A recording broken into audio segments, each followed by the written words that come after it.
Hello, it's John Heaton, and today I'm going to talk about some Beatles photo locations from 1969. As probably most of you know, we're coming up to the anniversary of the 50 years since the famous Abbey Road shot,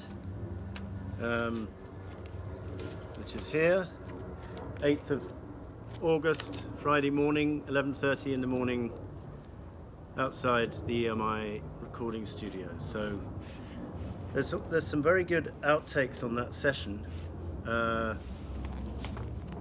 One of them in Linda's Pictures, which is a superb book of pictures from Linda McCartney in 1977, I think it was released. She's done a few books since, but I think this is her best, because it contains an iconic shot like this, taken on the same day, with the four of them sitting on the steps of Abbey Road. And to me, that's probably one of my favourite 5 or 6 Beatles photos ever. So that was Abbey Road, and actually there's a few other outtakes I want to show you. Well, a couple of things to say. In the Beatles anthology, we had this superb, we got the alternative shots of the cover, and then the bit where they're just starting to walk across the road. That's also another one of my favourite pictures. I've got that framed on the wall because that was a double bootleg album I bought 20 odd years ago, and that was the front cover, and the bootleg cost 20 quid, but which was a bit overpriced considering the quality of the music, but for the cover alone it was probably worth quite a bit, so I was very happy about that. I'm going to go back a little bit and talk about the other photo sessions from '69. Obviously the Let It Be movie saw them filming between the 2nd and the 31st of January '69, so an awful lot of photos have emerged from that period, a lot of which are captured in this book, which came out with the original album, but not all of them. I mean, there's many more besides, but this book is, I wish they'd re-release it standalone, because my copy is falling to bits, as you can see, and if you want to pick up a mint copy it costs a fortune. But also from those sessions you've got iconic rooftop concerts, like pictures like this. Superb picture of, which is from here by the way, superb picture of John and Paul on that rooftop day. So then after 31st of Jan '69, the next one I can find I think is 9th of April '69, when they had a photo session at Twickenham. Now part of this I think was in the studio, and part of it was at a boating club, or some kind of club called Madingley Club, St Margaret's, Twickenham. And one of the pictures you can see from the studio, because it's credited, this must be taken by Linda because it's in her book, and it's credited as Twickenham Film Studios. It doesn't give a date, but I think it's the same date because most of them are wearing the same clothes. I think John was wearing a white coat in the Rolls-Royce shot, because the outside, by the way, if you want to discover more about the Beatles photo sessions and other sightings of them in London throughout the '60s, this is a quite brilliant book. This is part of the Mad Day Out from '68, up in North London somewhere. This is in Chiswick Park for the paperback writer Rain promos. All of those are in this book, as is the filming of Mystery Tour. The Mad Day Out, as I refer to, the 28th July '68, is extensively documented in here, even to the point where they just take you around every single part of London they visited on that iconic day. And then on the Madingley Club one, which I'm talking about now,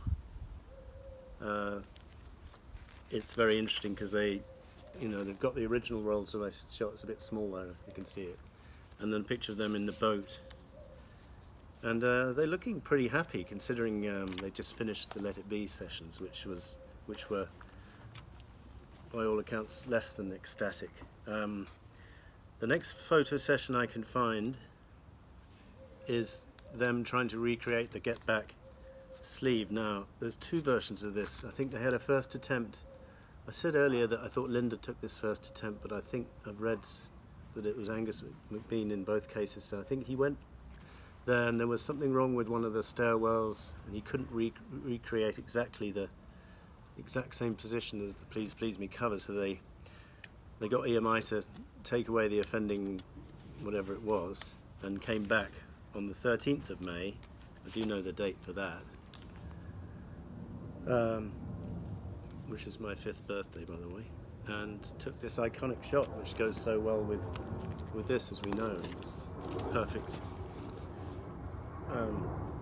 picture for the compilation. Now, this inner sleeve was taken on the 28th of July 1968, the Mad Day Out, but in these two CDs, the red and the blue official releases, they credit this centerfold picture as being 22nd July 1969.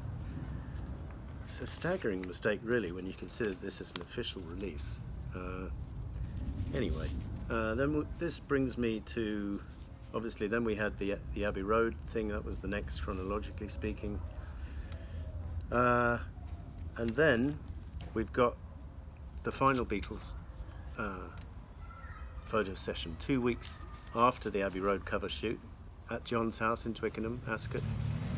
22nd of August 1969, and this book does another superb job of detailing exactly where they were photoed, when, in which order, even to the point where I thought I had a copy of it, but I seem to have left it in the house.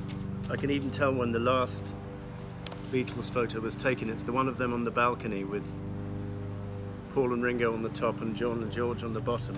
I did have a picture of it to show you, but I don't have it with me. But anyway, from that day, the Hey Jude cover, front cover and back cover, that is probably one of my favourite top 5 Beatles pictures of all time.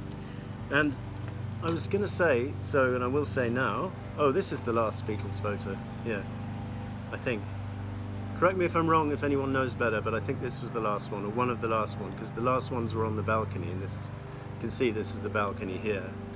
So, for the Mad Day Out, 1968, 28th July, we've had 2 books, one by Don McCullum, detailing his pictures from the day, and one by Tom Murray, called The Mad Day Out, which came up more recently. And they're both brilliant books, brilliant mementos of a brilliant day out. And they should do the same for the 22nd August 69 session, because there's plenty of iconic Beatles photos in that session. And Linda and Yoko are in a couple of the ones as well. And there's even some 16mm footage of the 4 Beatles standing in the field. Which is very sad. That was shown at the end of the anthology, if you remember.